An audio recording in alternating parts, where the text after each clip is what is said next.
Ladies and gentlemen, welcome back to another episode of the podcast. We are back once again, me and Oscar over there. How's it going over there in America, Oscar?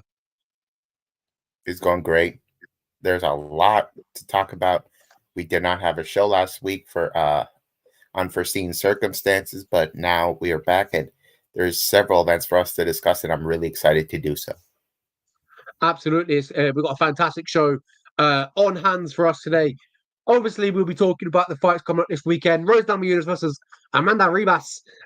We've got Bellator as well, or PFL Bellator, whatever you want to call it, this weekend in Northern Ireland. We have a fantastic little card for the UK fans. Be good to watch that one go down as well. And obviously, we talk about UFC 299 and the UFC Fight Night that just went, Tybura versus Tuivasa. So we start off with 299 just quickly. We'll keep it moving swiftly. It was a good card, wasn't it? Fantastic, top from bottom. We knew it was stacked, and I feel like it delivered. Not all the time the cards deliver from top to bottom, but this one, it really did. Absolutely.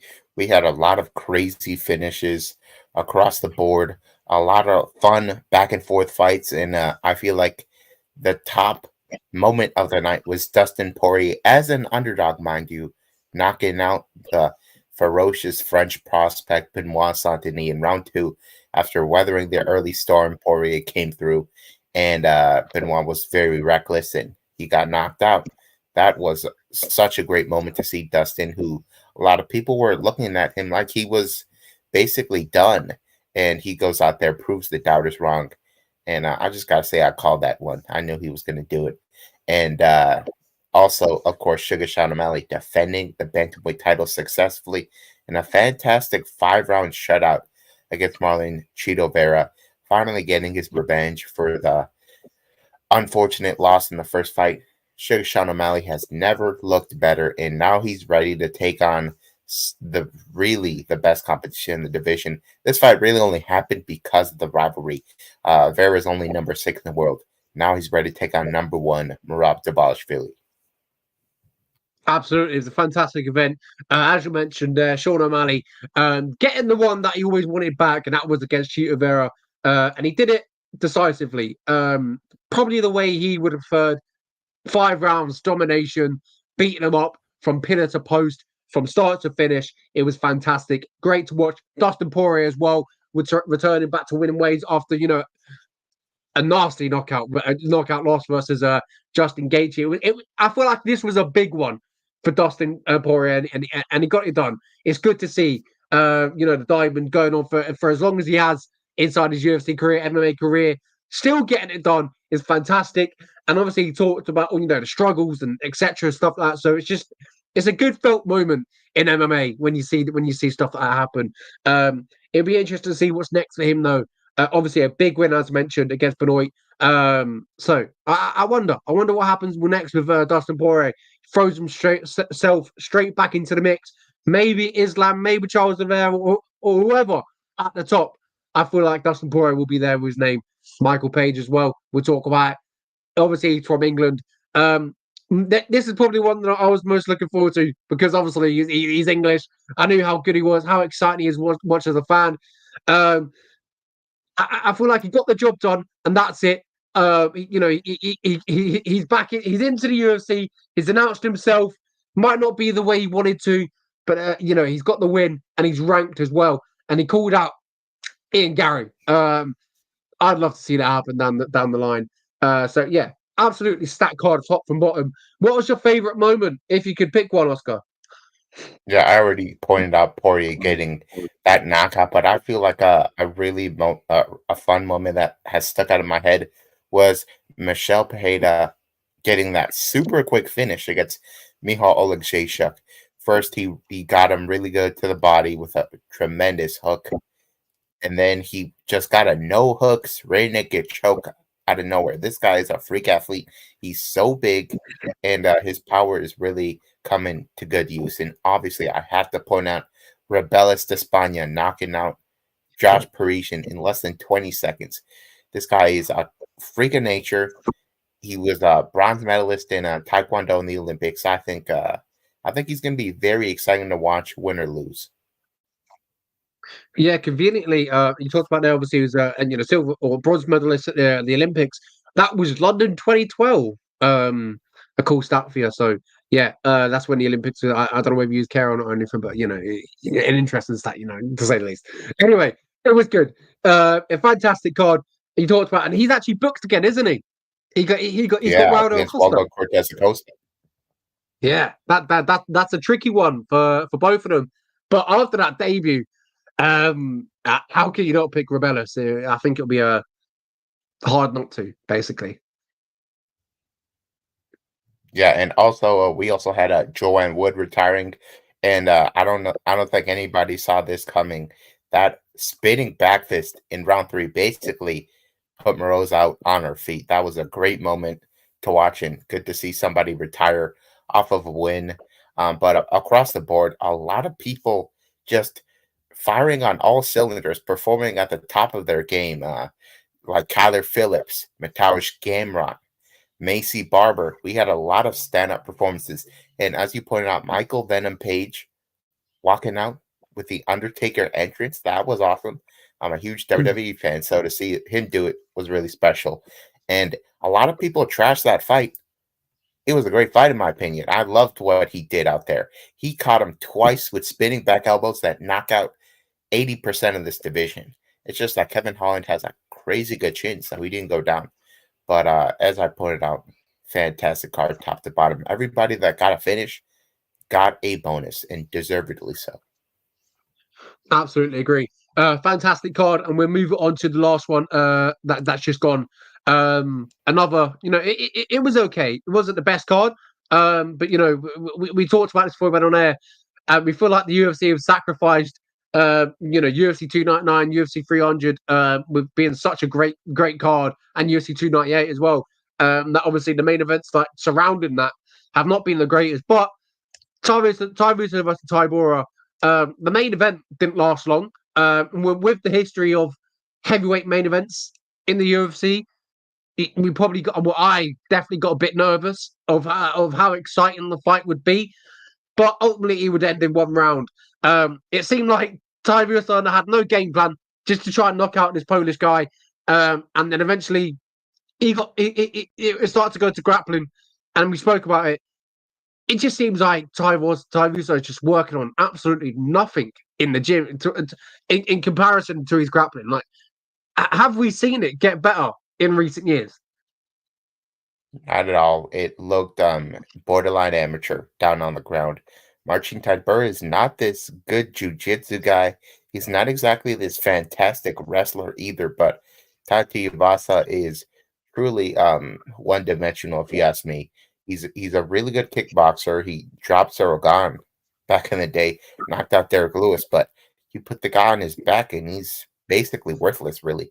Marcin Tybura got that rear naked choke without much effort, really.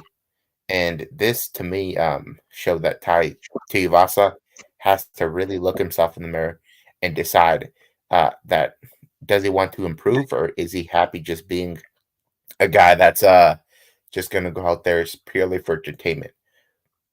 This is what he has to decide. And 4 losses in a row, all by finish. He's definitely got to look himself in the mirror, as I said.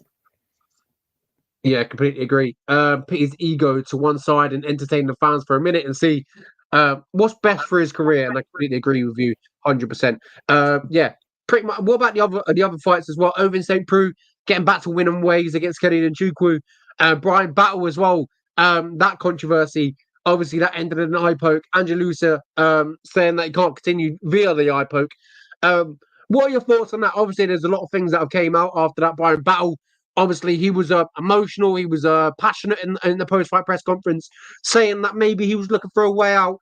And in certain elements, I do agree. I don't think maybe he was looking for a way out, but I feel like maybe he took his chance when it presented itself. Absolutely. When you tell the doctor you can't see, that is definitely not the smartest move if you plan on continuing to fight because the doctor will stop it. That's what Angelusa did. But at the end of the day, this is a win for Brian Battle. Not only is this his first co-main event, he looked really good in round 1, clearly won round 1, and it really elevated his profile. A lot of people loved what he had to say on the microphone. He was just very authentic in terms of his language, unapologetic, and that is really endearing. And I already am a Brian Battle fan. I even helped the guy announce this fight, for goodness sake. But to see other people jump on the bandwagon, it's good to see. This guy has got a really bright future. Won the Ultimate Fighter at middleweight. Now down at welterweight, he's got a serious size advantage, and he looks better every time we see him fight. Absolutely agree. Be interested to see what's next for Brian Battle. He's massive for 170 pounds. He's definitely got the talent. He's got the skills. I'd like to see, obviously, well, we know how good he is. So definitely like to get him a fight maybe quite soon. I feel like it was going one way though. I feel like Brian Battle was going to go on to victory. Yeah, absolutely. If they run it back, there's no question that Brian Battle will get the win. And we'll move on to the next fight. Huge upset. Owen St. Preux versus Kennedy in Crew. And Kennedy was a 7-1 favorite coming into this fight. Owen St. Preux has not looked great. He's aging. But in this fight, he showed up. He pieced up Kennedy and Chukwu for a good amount of this fight. But Kennedy obviously did give him a tough challenge at points. Round 3 was incredibly fun to watch. Both guys were very tired, but they kept on pushing the pace, throwing tons of volume. But at the end of the day, it was OSP getting the better of the exchanges. And that's what got him this split decision win. I'm happy to see him still in this game, because I thought he was basically done years ago. Yeah, Owen St. Preux, obviously, once upon a time was fighting John Jones for a title, and that seems like an age ago. Not for a title, sorry. It was just a fight. I got myself mixed up. But yeah, Owen St. Preux still getting the job done. Absolutely fantastic. But yeah, the rest of the card, obviously weren't the greatest. So we had obviously Gerald Mershaw, Brian Barberena. That was a battle between two veterans. We had Chelsea Chandler returning back to winning ways. What was your maybe the fight that went under the radar for you, Oscar? Yeah, Thiago Moises and Mitch Ramirez. Thiago Moises is a guy that used to be in the top 15 in the UFC's best division, lightweight. And to have him on the second fight of the night is super disrespectful. He was supposed to be co-main event against Brad Riddell, and he took on Mitch Ramirez, who was from the Contender Series, and he reminded him that there's levels to this. He absolutely dominated him beginning to end, got his back round 1, controlled him, and finished him with leg kicks. And we do not see many TKOs via leg kicks. That shows you that Thiago Moises is as dangerous as ever. And I hope to see him continue to climb up the ranks. Yeah, he's a killer. The Rambling Dad, he said that Ramirez's leg was chewed up. Yeah, absolutely, completely agree. It was sad to see Corey McKenna lose as well, obviously, being a UK fighter, that's all. But yeah, other than that, the card was okay. The main event obviously didn't last long, which was good. As I talked about the history of UFC main events, being a heavyweight, I was looking at it and I was like, oh no, I don't know. I got scared for a second, but here we are. This weekend we've got some fantastic fights. Whether it's in Bellator, whether it's in the UFC, we'll start off with the Bellator. We'll quickly touch up on that. Ramlan Dad said big props to Rodriguez. Absolutely, completely agree. Yeah, Rodriguez did come in on short notice. Yeah. What savage. Here, let's see if I can get this up now. All right, here we are. All right, Bellator Champion Series this weekend. Fantastic show in Northern Ireland. A few title fights as well. Obviously, we've got Carl Moore versus Corey Anderson, a familiar face to the UFC fans. Patricia Pitbull versus Jeremy Kennedy, another familiar face to the UFC fans. Fabian Edwards versus Aaron Jeffrey, potentially another familiar face to the UFC fans. He was on the Contender Series. Tim Wild, Manuel Souza, James Gallagher versus Leandro Higo, Kieran Clark, Nathan Kelly, Abraham Bebley, Luke Traynor, Alfie Davis versus Oscar Owensworth. That's a fantastic fight. Nate Kelly. This card is fucking. This is a really sick card. I really enjoy it. I can't wait to watch it. As I mentioned, them names there. Oscar, we'll talk about the main event. Obviously, you'll have an interest from with this one because it's, if I believe, maybe Corey Anderson's from Chicago. He is, yeah. He did fight in Chicago. Who was it against? He was against Vadim Nemkov in their rematch, and he still looks good. This guy was in title contention years ago, and he's still in the mix. And this is for the vacant title since Vadim Nemkov. He vacated the title, move up to heavyweight, and I think he's gonna win this title again. Call Moore, I don't think he is on Corey Anderson's level in terms of the wrestling. Corey Anderson has just shown that he can manhandle guys, and that's going to be the key to victory. Also, the co-main event, Patricio Pitbull is an absolute savage. If you look at Corey Anderson's opponent there, he is on one hell of a run from Ireland, so that's definitely a plus. Maybe the UFC can pick him up because I do think that they could use some Irish talent for when they eventually go to Ireland one day, hopefully. But as I was talking, Jeremy Kennedy and Patricio Pitbull, I do think that Patricio is on somewhat of a decline. He kind of went down a bantamweight out of I would call it somewhat desperation. But I just don't think I don't think that this is going to be a fight where we really see his the miles on him really exposed against Jeremy Kennedy. Jeremy Kennedy is an all-around good fighter, but Patricio just has so much more power in his hands, and that's going to pay dividends. Yeah, there's been an update to Tapology, and it's looking fantastic. I'm just working it through here now. Tells you their Bellator record. Producer Pitbull, 23-6 in Bellator. Probably one of the best Bellator fighters we've had in the history of the company. Fantastic to see what he's doing in it. Producer Pitbull was a Jeremy Kennedy. Fantastic little fight. Looking forward to it. James Gallagher as well against Landry Higo. I believe that may be a rematch. If I'm playing my cards right, and I remember, but I can't off the top of my head. Probably not the best, but let's see if no. Oh, they were meant to fight, so I was close. They were meant to fight. It was scheduled, but it didn't happen. So finally, it's happened. Cross fingers. Anyway, just in case.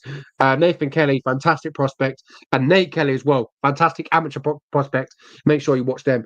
Abraham Babley as well, great. Luke Trainer, great. Make sure you tune into that second fight as well, as I talked about. Alfie Davis as Oscar Owensworth. That's going to be an absolute banger. Looking forward to that one. But yeah, great card. Looking forward to it, and I fully agree. I expect Corey Anderson to get the job done and Patricio Pitbull. Would like to see Fabian Edwards as well get back to winning ways, but that's a tough fight he does have against Aaron Jeffrey. Not too sure how that one's going to go down. Pretty much, I would say, a 50-50. But yeah, great card. Looking forward to it. And then we talk about the UFC this weekend. The Apex. Would you have guessed it? It's a fight night at the Apex with Amanda Ribas versus Rose Namajunas in the main event. The main event, it's good. It's good. I like Rose Namajunas, former champion. Has a lot of history in the promotion. Knocking out, Weili Zhang, knocking out, being a really good champion. She's exciting to watch. But in the last few fights, it's not gone her way, is it? She stepped up to 125 pounds against Manoj Fleury. Didn't go her way. Maybe too big of a challenge for her, that we're possibly going to see because she's going to be undersized to a lot of women. In this one against Amanda Ribas, her striking, obviously, advantage goes to Rose Namajunas. The grappling side, maybe Rose Namajunas again, but Amanda Ribas does have fantastic grappling. This one is a fantastic toss-up. Oscar, who have you got? I got Rose Namajunas here. I think even if she shows up somewhat lackluster like she did against Manon Fiorot, I think she still has the tools to win this fight. But if she shows up as the real Thug Rose who won the title from Joanna Jędrzejczyk, I think she knocks out Amanda Ribas. Amanda Ribas has been knocked out multiple times before by Poliana Viana and Marina Rodriguez. So Rose absolutely has the power to get it done, especially since this is upper weight class. Namajunas probably will have even more pop on her punches. But there's just been so many performances where we've seen her just happy to stay out on the outside, not really pursue a finish, just be just be happy to point fight, and that's not great. That's not a great look. Amanda Hebus, on the other hand, she really looks like she is constantly improving. In her last fight against who was it? It was against I'm blanking on the name here, but she was able to get a spinning back kick in her last fight and get a great TKO over Luana Pinheiro, who, if I'm not mistaken, was undefeated at the time. So I really liked what she did in that fight. She actually got rocked in round one in that fight, but she really it has a great fighting spirit, and she pushed through and she was able to kind of expose her opponent there. But Rose Namajunas does not have the same durability issue. She has all the experience in the world. It's going to pay off in this fight. Amanda Hebus, I would actually say she's the better grappler. So if she goes for some of those judo throws, tries to get some takedowns, she could have some success at points in this fight. But Namajunas actually looks like she bulked up in this fight, and she could potentially get some grappling success going for herself as well. You remember the Zhang Weili fight? She got some takedowns in the latter stage of that fight, and that really paid off. So at the end of the day, Rose Namajunas has the better skill set.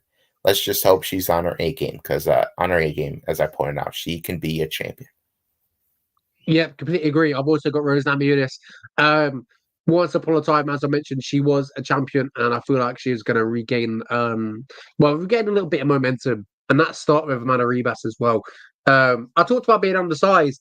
If you look here, 5'3" versus 5'5", it's not too bad. And obviously Amanda Ribas, she, as you can see there, apparently her latest weight was 115 pounds.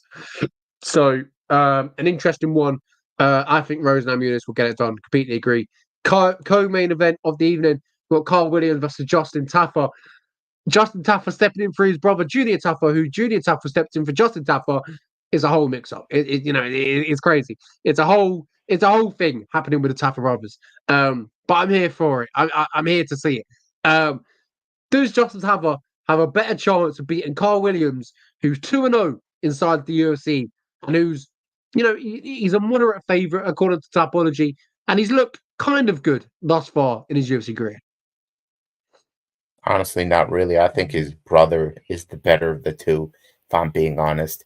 And Carl Williams is a reliable wrestler. He tends to get takedowns at basically every fight. On the Contender Series, he fought some college wrestler and had a field day with him. I think Justin Tafa does not have the tools to defend those takedowns. He's kind of like Tai Tuivasa, a similar part of the world, pretty one-dimensional. And I think we're going to see Carl Williams get the takedowns quite easily, just lay on top of him, play it safe. And I think Tafa easily loses this. Rambling Dad MMA podcast says Tafa left hook gonna hand Williams his first KO loss. It is true that Carl Williams, he does get a little reckless on the feet at times, and we could see Justin Tafa clip him. He's very capable of doing that, but if I'm Carl Williams, I'm definitely gonna stay away from that power and fight smart. So I'm just hoping that Carl Williams fights smart and gets this decision win. You're muted. Yes, it's because I had to quickly cough. Anyway, but yeah, I completely agree. I think Carl Williams gets the job done. Looking good. Carl Williams 2-0 inside the UFC, potentially be 3-0 inside the UFC. Yeah, he's looking good. Justin Taffer shouldn't be too hard for him to take down. Primarily being a striker, etc. Blah blah blah. So yeah, this one I feel like goes in the hands of Carl Williams. But around the dad, he thinks that left hook's going to land. Hey, imagine that. I hope it does land, because it would be a nice and quick fight. But these heavyweight fights, these days they tend to go the distance. Yeah, absolutely. Next one, 185 pounds between once upon a time a blue chip prospect coming up the division, Edmund Shabazian versus AJ Dobson. Edmund Shabazian 5-4 inside the UFC. AJ Dobson 1-2 inside the UFC. This one is one that Edmund should win. He's starting to pick himself back up a little bit. Obviously, if you look at his run as of late, oh well, actually, never mind. I take back everything I've just said. He beat Dolce Lumbuga, then he lost to Anthony Fluffy Hernandez. So he got the win and then he lost again. But if he loses this one, what went wrong with Edmund Shabazian? It kind of felt like once he got cracked against Derek Bronson, he just lost maybe all confidence, maybe potentially all himself. I think number one, it's a cardio and pacing thing. This guy will look good in round one, but after round one, it's a different fighter. He gets the crap beat out of him, and that's what happened to him in many of these fights. But good thing is, I do think that leaving his home gym, the gym where Ronda Rousey trained, not a great trainer. So he moved to Extreme Couture, the best gym in Las Vegas, and he regularly trains with Sean Strickland. And with Sean Strickland, if you get tired, Sean Strickland will kill you. So he has to learn how to pace himself. So I do think he's going to get better. And he's a guy that's not even 30 yet, so he's got room for improvement. And that's why I think he gets it done this weekend against AJ Dobson. AJ Dobson actually has less experience than Edmund Shabazian. He's a little more raw than Edmund Shabazian, but he is still a very powerful force. He has some knockout power. He can get takedowns if he has to. But Edmund Shabazian, I believe, has a much better skill set, especially if he paces himself. There's no doubt that Edmund will win round one. And when it comes to round 2 and 3, he just paces himself a little bit. I do think it's enough to beat AJ Dobson, who is, in my opinion, a lower level fighter. And in terms of grappling, Edmund probably can have his way on the ground as well. He just has to watch that gas tank. Yeah, completely agree. Yeah, as you mentioned, watch that gas tank, pace yourself. He should get the victory. But you never know in this MMA game, especially with Edmund Shabazian. Next one is a fantastic one at bantamweight. Peyton Talbot versus Cameron Simon. This one is a battle between two prospects. Obviously, Cameron Simon losing his undefeated record last time out. He's got a point to prove now against a prospect who was in his sort of position, a few fights ago, or maybe one fight ago. So he's got a point to prove. He's going to look for a statement. But against Peyton, or Python, who's looked great as of late, he's really showcasing his ability and his skill. His striking is very fluid. He can pick his shots very well. He's very accurate with his strikes. His grappling as well. He's got decent grappling. The comparisons to Sean O'Malley is just it's funny. And he said he would love to fight Sean O'Malley. Imagine that one day. But he has to get past Cameron Simon. And does he get past Cameron Simon, Oscar? I don't think he does. Honestly, I'm not super huge on Peyton Talbot. I think he's very unrefined in many respects. He even lost his last a round in his last fight against Nick Aguirre, a fight where he was like a 12-1 favorite. I still think he has some stuff to work on, and I think he's going to lose his first fight here against Cameron Simon. Cameron Simon trains out of South Africa, same gym as Dricus du Plessis. So they're definitely doing the right thing over there in terms of training. And Cameron Simon, he already experienced his first loss. So he has an advantage over Peyton Talbot in terms of he knows that he has to fight a little smarter. He knows what he needs to work on. Peyton Talbot has not been humbled yet. I do think that Cameron Simon will get takedowns whenever he wants to in this fight. And on the feet, it's going to be competitive. Peyton Talbot probably might have more volume, but Cameron Simon fights kind of like Dricus in terms of he cares about landing the bigger shots, not necessarily the volume. And you saw earlier this year that the judges will favor that. So Cameron Simon all the way here, very confident by decision. Yeah. This is a great one. What they've matched up here, the UFC. And I'm going with Peyton. I'm going with the prospect. Well, they're both prospects. I'm looking for him to get it done. As I talked about, I think this is going to be really close. I even seek a split decision win here for Peyton. A really close one on the feet. Cameron Simon as well. As he talks about, his experience his first loss, so he knows what to expect and knows what to do now moving forward. So, like you mentioned, that could help him. But I'm going with Peyton. Maybe that's he told you so far in the week. I believe so. We'll move on over to Billy Quarantillo versus Yusuf Zalal. This is a very fun fight. Yusuf Zalal used to be in the UFC.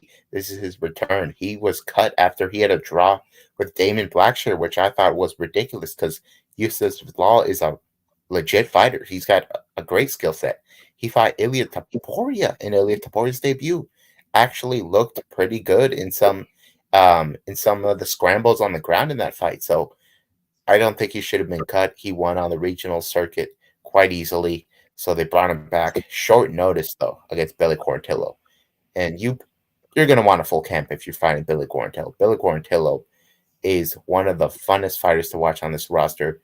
He brings everything to the table: pressure, volume, well-roundedness, and obviously, I think his greatest finishing capability is on the ground. He's got really good chokes. And Yusuf Zalal, his takedown defense it isn't half bad, but at the end of the day, it being a short notice fight for him, I think Billy Quarantillo pushes the pace in this fight, stays in his face, and just outworks him in this fight and gets a unanimous decision. This is going to be a fun one. Absolutely agree. Looking forward to this one. Billy, experience inside the UFC, as you can see here, 6-3. Yusuf Zalal, 3-1. So a really close one. As you talked about Yusuf Zalal, going off to the regional scenes and coming back after, doing fantastic, pretty much putting everyone away. And now he's back inside the UFC. As you can see here, look, strikes, KO. That was in kickboxing. He had a stint in boxing, so he'd done it all outside the UFC before he came back, and obviously the arm triangle win. So he's back inside the UFC. It's good to see Yusuf Zalal versus Billy Quarantillo, ladies and gentlemen. Make sure you tune in to watch that one because it's been an absolute fantastic fight. I agree though. I think Billy Q gets it done. He's exciting to watch. I love watching Billy Q. Never not fails to entertain. Now I've said that, I've probably jinxed it, but here we are. Next one. 145 pounds, once again, back-to-back featherweight fights. Luis Pangelo versus Fernando Padilla. This one, bit of a close one to call. Oscar, who you going with? This is obviously 8-1 Luis versus 15-5 Fernando. Who have you got? This is very much a close fight. These are two Hispanic powerhouses. Love to go out there and get these quick knockouts. So I expect an all-action fight in this. I don't see any guy shooting a takedown. I think Padilla obviously has more experience, and I think that'll come in handy here. He lost his last fight to Callum Nelson. That was the fight where after round one, he significantly slowed down after he couldn't get that early knockout like he's used to getting. And we could see a similar situation here with Pajuelo not looking good after round one. I think we're going to see Padilla realize that he can't knock out everybody in round one. So I think he's going to pace himself a little better in this fight, and he'll cruise to a decision. But as I pointed out, both guys have a lot of power, and it's going to be back and forth. But I ultimately see Padilla's experience coming in handy. Yeah, a big reach advantage anyway, according to Tapology, 6 inches. So that could potentially play a factor. But yeah, a good one, a close one at 145 pounds. Next one between Trey Ogden versus Kurt Holloway. Kurt Holloway obviously came off the Ultimate Fighter. He takes on Trey Ogden. Is this his first fight? Yeah, so his first fight after winning against Austin Hubbard. So now he takes on Trey Ogden, who's coming off a premature stoppage over Nicholas Mota 4 months ago. Who gets this one done? Obviously, Kurt Holloway had some UFC experience before he went on tough. Obviously, he got caught and came back. He's had 1 win and 4 losses compared to Trey Ogden, who's 1 win and 2 losses. This one, I don't know who to pick, but Oscar, who have you got? It's a rough one because Trey Ogden, he's had good and bad performances in the UFC. Holloway, same thing, but he looked really motivated on the Ultimate Fighter. You saw that he's fighting for his family on the show, and he looked fantastic in terms of his jiu-jitsu. And then when he had the strike against Jason Knight on the show, best fight on the show. Insane fight. It's one of the few fights that I endorsed being in an empty arena because you could hear the thuds of every strike, and it was brutal. He got the knockout in that fight. And then he goes and he takes on Austin Hubbard in the finale. And Hubbard is not easy to finish at all. And he goes out there and triangles him. And Trey Ogden has shown deficiencies in his submission defense in the past. He got guillotined twice by the same guy. So I don't know if I can trust him in certain scrambles on the ground. But Trey Ogden himself is a pretty good grappler. That is actually his greatest strength. And on the feet, he can actually hold his own. He's not getting blown out of the water by these impressive strikers like Ignacio Bahamondes. So I think at the end of the day, Kurt Holloway does have more pop on his punches on the feet. And on the ground, he could get a submission. So I'm actually going to go Kurt Holloway second round submission in this fight. Yeah, absolutely. A good fight. I'm looking forward to it. Obviously, I talked about Kurt Holloway returning after the Ultimate Fighter. Let's see how he gets on after winning it. Next one, Ricardo Ramos versus Julian Erosa. This one, I'm going to go with it. I can never really trust Julian Erosa. He's got some good, good grappling. His chin is not the greatest chin that we've ever seen in our life, but I'm picking Ricardo Ramos, and probably a little bit of confidence in that as well. Yeah, if Julian Erosa had a good chin, this guy might be ranked, but that is not the case. The dude is on his third stint in the UFC. Third. He's been cut twice because he keeps on getting knocked out. Even on the regional scene, the guy gets knocked out. So he is untrustworthy in that respect. But outside of that, he's a guy that fights at a really, really high pace, lots of volume, and his jiu-jitsu is really good. His wrestling is pretty good too. Ricardo Ramos, though, he's not exactly this murderous knockout artist outside of his 2 spinning elbow KOs in the UFC, which are fantastic. But in terms of the pop on his punches or like the power in his kicks, it's not exactly there. So this is a fight I'm actually going to take Julian Erosa in because he's not exactly at danger of getting knocked out by some great striker or anything. So I think Julian Erosa can hold his own on the feet in this fight. And Ricardo Ramos, he probably looks for some takedowns in this fight. He could get them, but I don't think it's going to be too easy against Erosa, who does have good grappling, as I pointed out. So I do think Erosa wins a decision in this fight. I think he's got better striking. Yeah, a close one to call, but I'm going with Ramos. A good one, or potentially as well. Next one, Miles Johns versus Cody Gibson.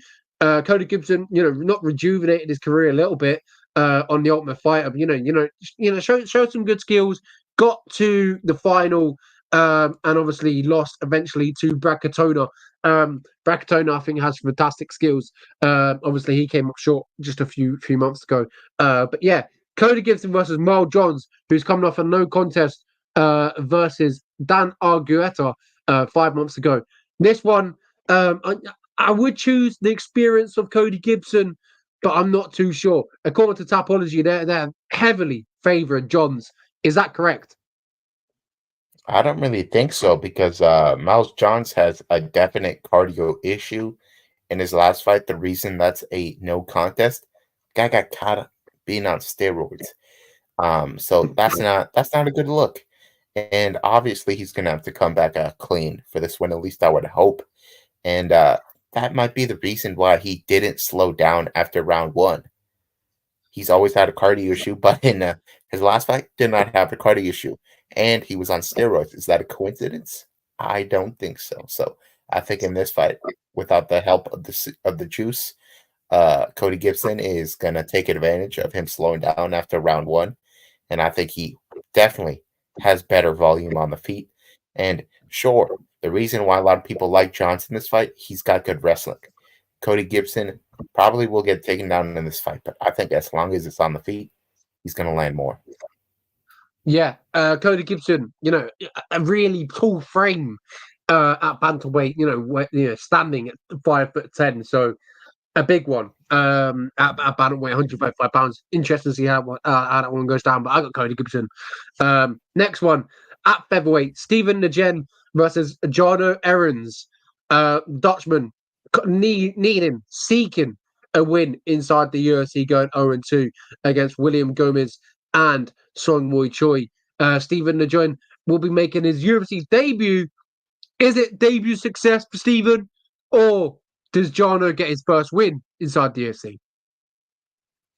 I think this is a close one, but at the end of the day, I have to favor the guy that is much busier in terms of striking output. Jarno Arens has horrible striking output. In his last fight against Sung Choi, he rocked him, but he didn't have the killer instinct to go chase the finish in that fight. Instead, he was basically catching his breath and let the fight slip out of his fingers, ultimately losing the decision. So I don't like a guy who doesn't have the killer instinct like that. And Steve Nguyen, sure, he got hit with a flying knee on the Contender Series back in the day. Not a good look, but he's improved since then. And since then, he redeemed himself on the Contender Series in a performance where he landed over 100 significant strikes. So I really like the volume that he's got, and that's going to win him this fight ultimately. Even though Aarons has got this good Dutch kickboxing background, doesn't matter if you're not throwing the output. Yeah, you talked about Stephen on the Contender Series winning. That was against AJ Cunningham, who's inside the UFC now. So a good win. So for Stephen.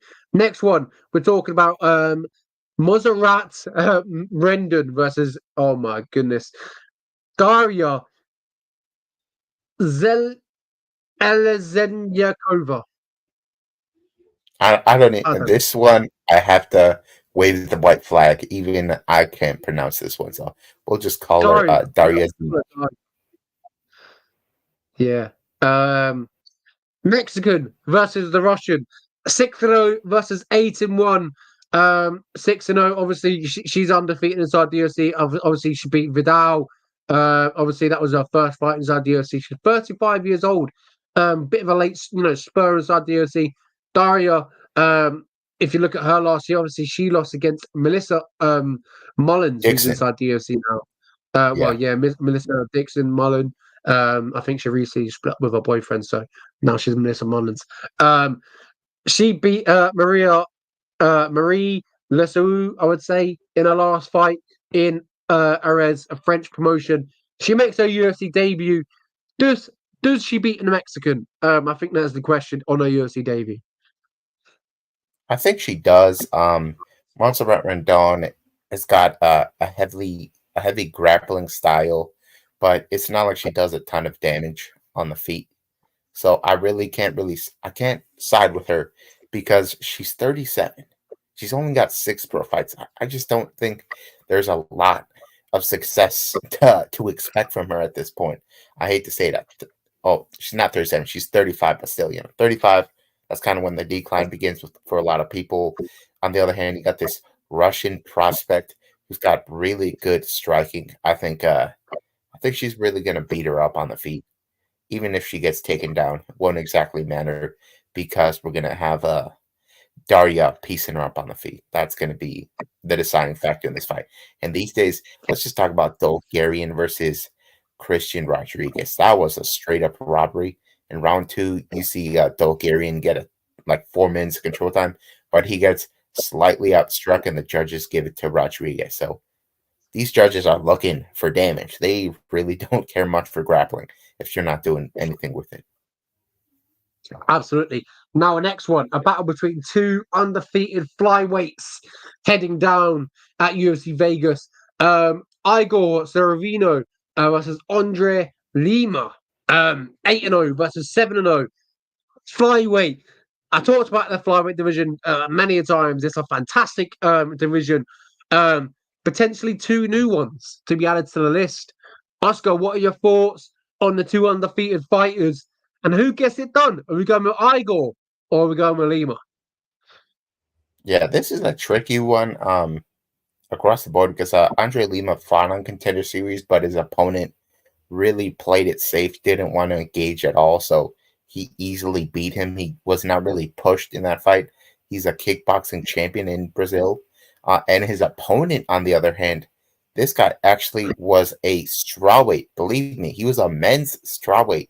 So there could be potential that he could be a little undersized, but this guy is only 20 years old, so maybe it was just him not really growing into his body yet. But I do think he's a very skilled striker. He's got knockout power for a flyweight, so that's always a plus.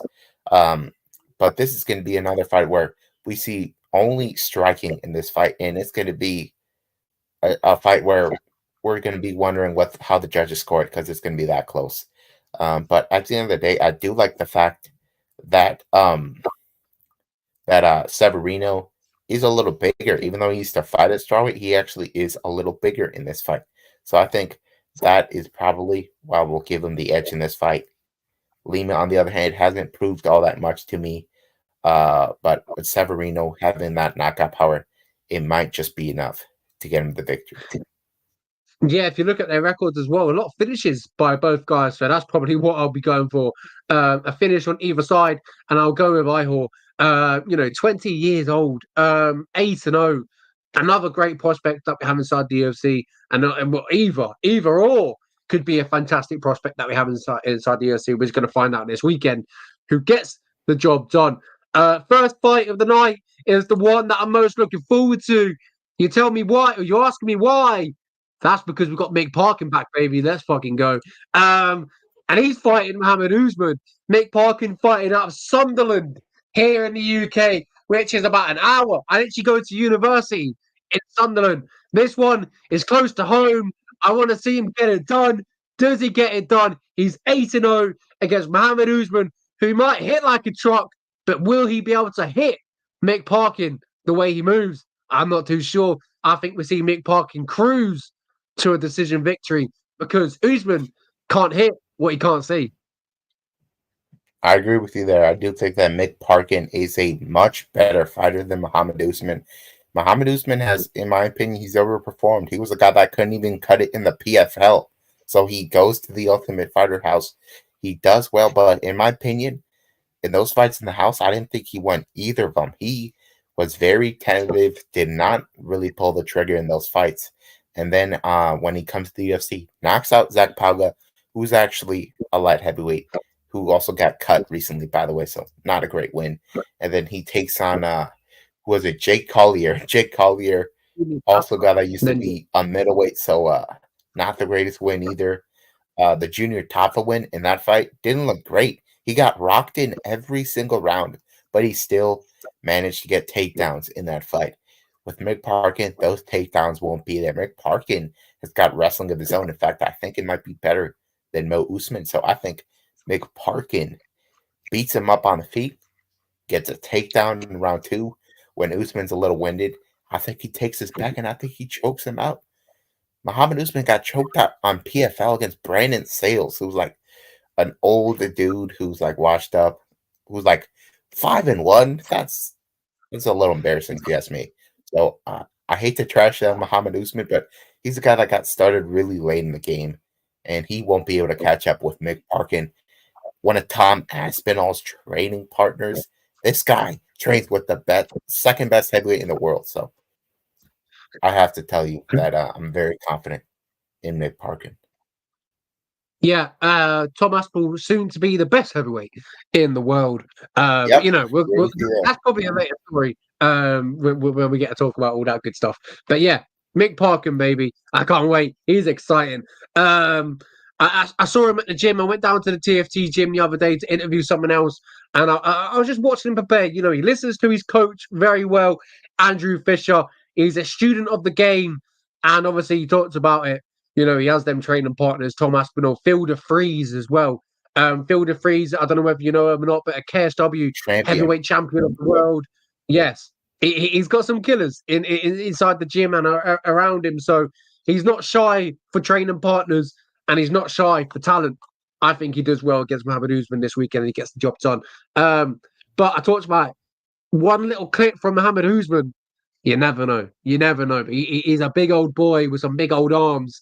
But I just think Mick Parkin is going to be way too quick, way too slick. As I talked about, he can't hit what you can't see. I think he's going to be in and out very, very quick. And if he doesn't get in and out, he'll either be ducking under the punches, getting them double legs, as you mentioned, or them sweeps, or them single legs. So, yeah, Mick Parkin, baby, that's what we're riding with. Let's get it. But yeah, that's pretty much the whole card. We could have had another Northeast from England representative, Davy Grant, but he had to withdraw. So that's unfortunate.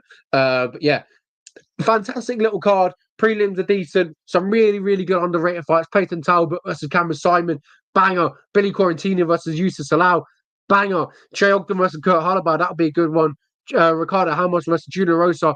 That flyweight fight at the beginning of the night. And obviously, we've got the main event, co-main event, etc. Blah, blah, blah. Oscar, which one are you most looking forward to? Yeah, I have to go with Billy Quarantillo. Youth of the Law. I love watching Billy Quarantillo fight. This is a guy that doesn't really have that much respect for defense. he loves to entertain the fans. That's why he's so popular. And Zalal is getting his return to the UFC, which I love to see. So both guys got a lot to prove, and I love it across the board. Absolutely. Yeah, completely agree. Ladies and gentlemen, make sure you catch the UFC fight night going down this weekend at the Vegas, at the Apex. Would you believe it? I do not. But yeah, it's going to be a fantastic one. Amanda Ribas versus Rose Namajunas in the main event. It's good to see Rose Namajunas back. Hopefully, she gets back to winning ways against Amanda Ribas. I expect her to. Matchup wise, stylistically, I think it's a good one for her. I think she can get back in for, in maybe a spectacular fashion. Maybe a knockout could present itself. The thing is, Rose Namajunas, we either get a decision or it's a knockout in the first round, and it's a big highlight reel knockout. So whatever way she wants, whatever way she wants. But yeah, it's gonna be good. I'm looking forward to it. Is that it? I'm pretty sure that's it. Hey, I got good news for the people. If you don't like these Apex cards, next week, no need to worry. They're back on the road. They're going to Atlantic City, New Jersey, with a sold-out crowd. Aaron Blanchfield versus Manon Fiorot, and Vicente Luque versus Joaquin Buckley. Absolute banger. This is a good card. Whenever the UFC has a fight in front of fans, they always stack it, and that's what they did here. Oh yeah, and my name is back Howlin' as well. Buckman. Yeah, Star of the show, biggest interview we've ever done. Most downloads. But yeah, I filmed an interview before this one as well, and he says it's no talk this time. It's all business. He says I'm here to win. I'm not here to be an 0-1 UFC fighter. I'm here to showcase the world what he's all about. So expect a big statement. Expect a big win from Colin Loughran. We've also got Reese McKee as well. How about Chidi and Chukwani? Reese McKee. Yeah. That's a tough fight for Reese McKee. Wow, Chidrin and Kwani. Bill Algeo, Cal Nelson. Yeah. Yeah, we got a really good card. That's quite low. Nate Lambert is he should be on a pay-per-view by himself. I'd buy it. He's entertaining as fuck. Herbert Burns is back. Herbert Burns. Oh my god, yeah. If we're talking about who's back, Jose Aldo. Yeah, he's back. He's unretired. I heard he was talking about fighting Dominic Cruz, but that didn't materialize. Now he's fighting a really dangerous opponent who's on a 6-fight win streak, Jonathan Martinez. That is no easy fight to come back to. And if he gets a win, he's right back in the mix. I think with that win and another one, we could see the guy back in the title mix, back fighting for a title. You never know what could happen in this sport. But Merab Dvalishvili had his number. He had no answer from Merab. So that's a major roadblock. Obviously, he lost to Peter Yan as well. But either way, I think this guy will only be adding an extra bit to his legacy. This guy already is one of the greatest of all time. There's no change in that. Yep, absolutely. That's added to the UFC 301 card. In Brazil, just a quick one on that. Thoughts? Good card? Bad card? Are the fans of Brazil getting let down a little bit? What are your quick thoughts on that before we let them go? Yeah, I'm going to be frank here. This looks like a fight night card in Brazil. That's what it looks like. It's not a bad card by any stretch of the imagination. It's just what we get if you have a UFC 300 with 12 former champions. You got like Figueiredo opening the card when this guy is like could easily be like co-main event on this card. It's just what you get, but it's a fun fight, and I'm not mad at watching Steve Erceg fighting for the belt. He's an exciting fighter, I love it, man. and I love it. he could potentially surprise some people. Potentially, you never know. Boom. You're calling it here. I'm calling it here. Left hook, Steve Erceg. I think it's going to be a tough job to put Pantoja away, though. But boom, he knocks him out. I might be on a high, but I don't know. Anyway, we'll talk about that We when it just were comes to high it. on Michel Pereira, and he's already back on that card. So there's a lot of exciting fighters on the card. I'm not mad at the card, especially since I watch all the cards, so I know who Steve Erceg is. I know who Jonathan Martinez is. So it's a good card. It's an absolute bang. I was quite surprised to give it to Steve Erceg, but I'm here all for it, man. He's a kid that is, stays quiet, does his work, all business, no trash talk.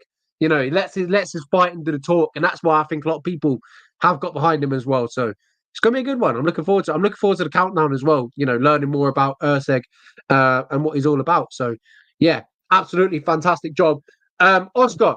Thank you very much. Pretty much that's it. Last enough words. We'll catch you all next week for what we talked about. Next show, Aaron Blanchfield. The other names absolutely slipped my head now. Blanchfield versus Manoy Floyd. Yeah, absolutely. There we go. Make sure you catch us same time next week on the same day, Thursday. Catch us then. We'll see you later. A very good bye from both of us, Lenny March and Oscar Silva. Thank you.